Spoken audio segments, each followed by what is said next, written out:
समृद्धि नहीं है और दंगाइयों को तो पहले दिन से भरते साथ खानदान। मंत्री श्री नरेंद्र मोदी की तरह नकली और जो हमें खाद मिल रही, यूरिया मिल रही है, बाहुबली थे, दूरबीन लेकर मैं ढूंढता हूँ। अच्छा, आप ऑफिस में हैं? नमस्कार, स्टार न्यूज प्लस में आप सभी लोगों का स्वागत। मैं रायबरेली से अंतिम सिंह चौहान।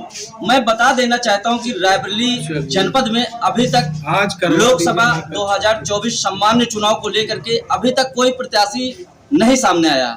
आज हमारे पास यहां पर किसी नाम के मोहताज नहीं है, जिनका नाम विजय विद्रोही जी है। मैं इनसे कुछ चर्चा करना चाहता हूँ। विजय विद्रोही जी, मेरे चैनल में आपका स्वागत है। सबसे पहले तो आप ये बताइए कि आप राजनीतिक से कुछ इंटरेस्ट रखते हैं? जी। विजय विद्रोही जी, कांग्रेस हो या सपा, बीजेपी, और ये तीनों पार्टियों के क्या कहते हैं घोषणा पत्र जारी हो चुके हैं, लेकिन अभी तक कोई प्रत्याशी सामने नहीं आया। इसके बारे में क्या कहना? देखिए, ऐसा है कि इस देश में पहली बार चुनाव 7 चरणों में और लगभग 2.5 महीने में इसकी प्रक्रिया पूरी होने जा रही है जी। और हमारे जनपद का नंबर जो है वो तीसरे या चौथे चरण में, पांचवें चरण में है। तो स्वाभाविक है कि अभी कोई बहुत जल्दी नहीं है। ये एक तरह से अगर देखा जाए तो ये मीडिया हाइप बनाने के लिए, एक पॉलिटिकल एज लेने के लिए इसको इशू बनाया जा रहा है कि कांग्रेस ने अपना कैंडिडेट नहीं घोषित किया, कांग्रेस ने अपना। अभी अगर देखें तो अभी बीजेपी कल अपना 5 लोगों का घोषणा पत्र कई जगहों से लाई है, वो सारी 5 कैंडिडेट डिक्लेयर कर रही है। समाजवादी पार्टी भी कल 4 लोगों का डिक्लेरेशन लेकर आई है। बहुजन समाज पार्टी ने भी 3-4 लोगों का कल रात में घोषणा किया है। तो कांग्रेस भी अपना 9 का कर चुकी है, 4-5-6 उनका जितना 17, तो अभी उनका 8 लोगों का भी बाकी है। तो वो भी धीरे धीरे जैसे चुनाव नजदीक आता जा रहा अपना कैंडिडेट देते जा रहे हैं। वो चूंकि रायबरेली और अमेठी का मसला है, तो इसको लेकर के एक्चुअल में खासतौर से बीजेपी इसको एक इशू बनाने की कोशिश में है कि वो कैंडिडेट नहीं घोषित कर रहे हैं। और इसके पीछे का जो मनोविज्ञान है, वो मनोविज्ञान ये है कि शेष देश के अंदर इसको कांग्रेस के कैंडिडेट न घोषित करने के पीछे कांग्रेस के भय को प्रचारित किया जाए कि कांग्रेस डर के मारे प्रचारित नहीं कर रही, जबकि कांग्रेस एक रणनीति के तहत यहाँ कैंडिडेट नहीं दे रही।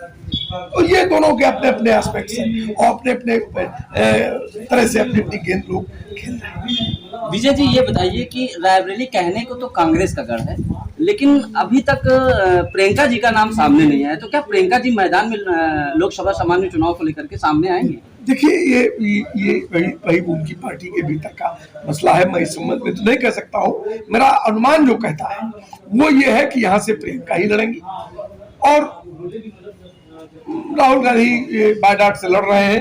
वो पिछली बार भी 2 जगह से लड़े थे, इस बार भी वो अमेठी से लड़ भी सकते हैं, नहीं भी लड़ सकते हैं। एक तो ये है। दूसरा ये है कि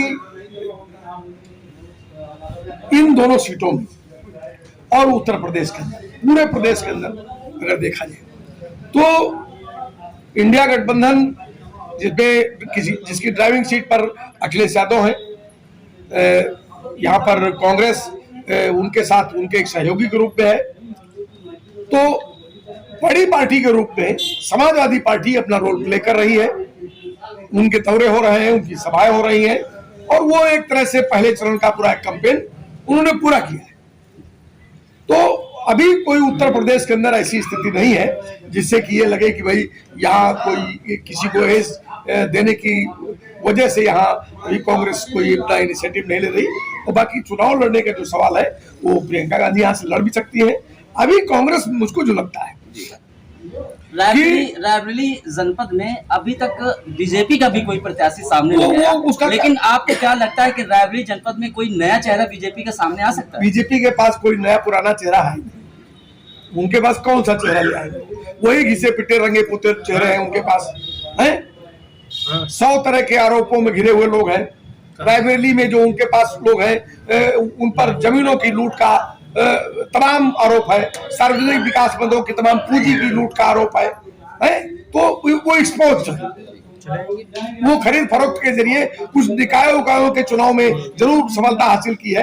अभी उनका क्या हश्र हुआ है हरचंदपुर के इलाके में, वो सबको जानना है। किसको ले आएंगे? विजय जी ये बताएं कि क्या अब की चुनाव को लेकर के जो है क्या गवर्नमेंट चेंज होगी या चेंज होना चाहिए? देखिए, एक बात समझ लीजिए कि बीजेपी के पास इस चुनाव में कुछ कहने के लिए है नहीं। 10 वर्ष बीत गए। इन 10 वर्षों में किसान के साथ उन्होंने क्या किया? दिल्ली किसान आंदोलन को जो लोग जानते हैं उनको मालूम है कि 8 से ज्यादा किसान शहीद हो गए। सरकार ने तब वो 3 कृषि कानून वापस लिया और एमएसपी पर उन्होंने झूठ बोला। अभी आपको हाल के दिनों में 2 महीने पहले अगर आपने देखा तो संघू बॉर्डर पर गोली चली, उसमें एक नौजवान किसान 22 साल का था, उसकी हत्या कर दी पुलिस ने। कीलें गाड़ दी गई, दीवारें खड़ी कर दी गई, बैरिकेटिंग की गई, ड्रोन से टीयर गैस की गई। तो वो सब किसान के साथ जो किया उन्होंने, वो आप समझ सकते हैं कि किसान का तो जो हाल है।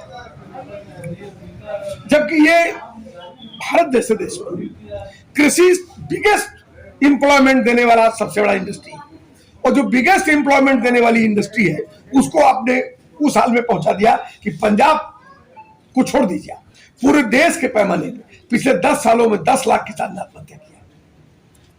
तो जहां 10 लाख किसान आत्महत्या करते हैं सरकार से लड़ते हुए, इसी उत्तर प्रदेश में